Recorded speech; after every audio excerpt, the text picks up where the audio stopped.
A Plataforma en Defensa da Sanidade Pública busca a complicidade da veciñanza para evitar que o aparcadoiro do Gran Montecelo sexa finalmente de pago. Normalmente as familias turnanse e normalmente cada un colle un coche diferente porque ten as súas situacións, entón o truco está aí, son 8, e xa ergan de noite tamén 8, por iso nós dicíamos os 24 euros. E despois xa o que é de xudgado de guardia é dicir que a primeira media hora é gratis, cando o propio estudio deles, de que fixo a empresa que contratou a Xunta, di claramente que a media de espera, se vas a ver, se non quedas ingresado, son 3 horas. Entón, como mínimo, son 3 euros. Como xa anunciaran hoxe, puxeron en marcha a súa campaña de recollida de sinaturas. Instaláronse as portas do Hospital Provincial en Pontevedra, animando os veciños a asinar e informándolles dos plans do Sergas para este aparcadoiro. Isto é un capricho que ten o Sergas na construción dos aparcadoiros dos hospitais.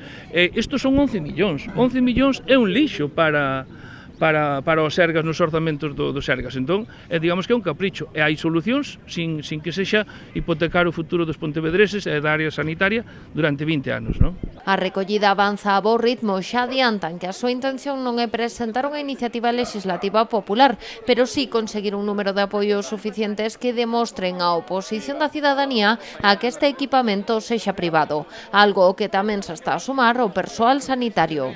Tanto aquí como, repito, como en Montecelo, como na Casa do Mar, o que nos están dicindo que isto é inadmisible, vale? Xa non solamente pola parte que lle toca a eles, porque eles tamén se ven limitados, porque o bono que lle ofrecen a eles nestes momentos é irrisorio en relación ao número de persoas traballadoras que hai no tema da sanidade aquí en Pontevedra, pero ao mesmo tempo é que eles din que non pode ser de pago porque é inviable. Hoxe foi a primeira acción, pero dende a plataforma explican que levarán a súa mesa a diferentes puntos da cidade, como a Rúa Benito Corval ou a Praza de Abastos. A recollida de firmas, o que levades, se o vedes, vai dirixida ao Conselleiro de Sanidade, neste caso Sergas. Claro que sí, o que pasa é que se vemos que temos un apoio grande, seguro que vai haber máis cousas.